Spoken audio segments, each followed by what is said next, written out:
roh ditiupkan. Nah, roh ini sumber kehidupan. Saya mau tanya begini, maaf ya, ini saya sederhanakan sekali. Kalau roh sumbernya dari mana? Halo? Roh sumbernya dari mana?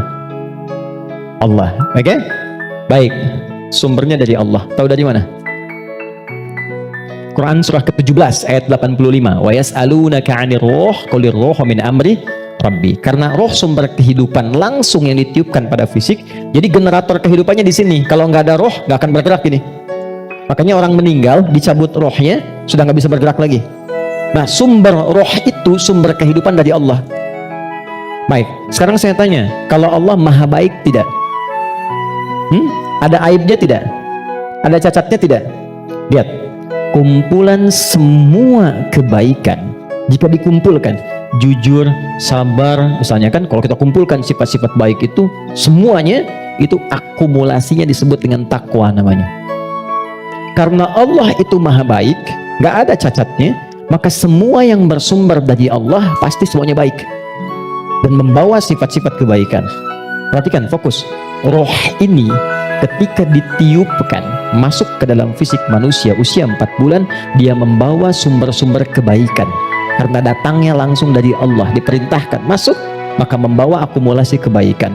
Maka selain roh ini masuk ke dalam fisik, dia juga membawa potensi-potensi kebaikan yang disebut dengan takwa. Ini fa'alhamaha fujuraha. Pelan-pelan.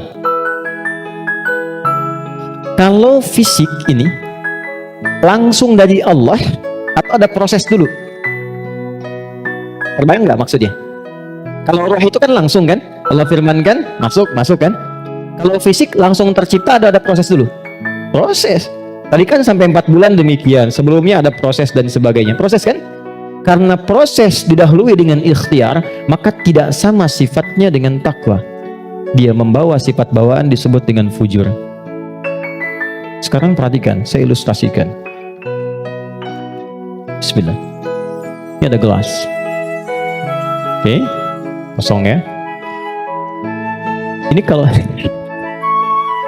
saya isi air bening, ya kosong kan? Saya bukan ingin sulap ya, jadi ingin tunjukkan.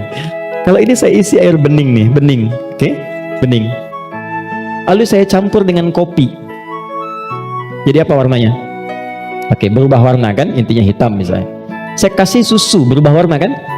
Baik ya? Maka perhatikan baik-baik. Kalau kita ilustrasikan, ini ada tempat, dimasukkan kemudian air bening. Gambarkan yang bening itu takwa ini. Jelas? Takwa itu tadi sifat yang melekat kepada apa? Roh. Masih ingat? Kemudian dia bercampur dengan ini, sifat bawaan dari fisik.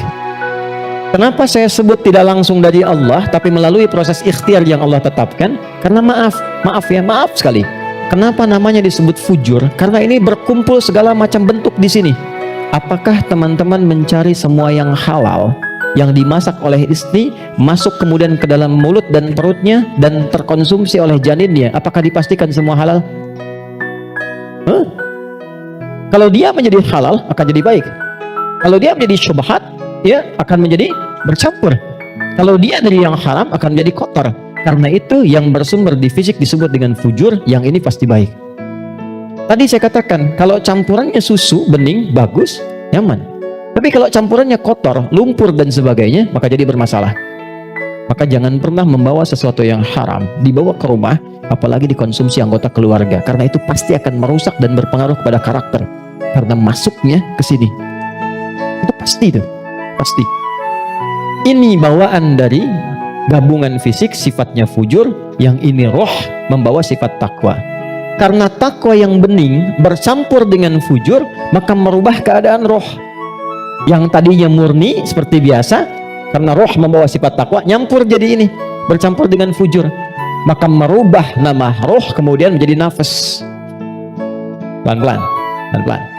Kalau roh saja yang dibawa sifat takwa, udah pasti baik tuh.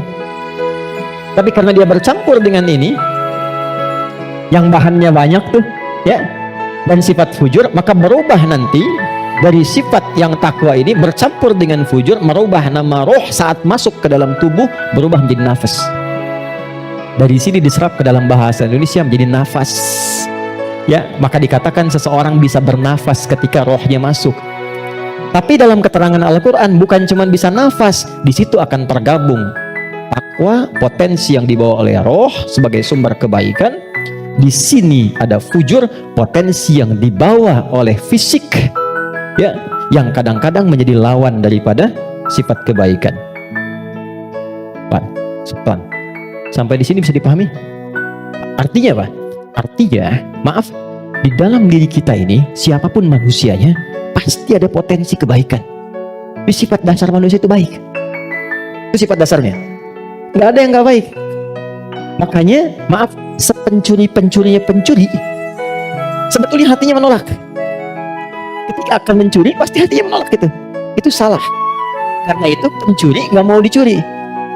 Coba kalau 3 orang mencuri, yang satu misalnya menyembunyikan hasil curiannya, maka bosnya akan berkata, maling kamu. Padahal mereka baru maling gitu kan.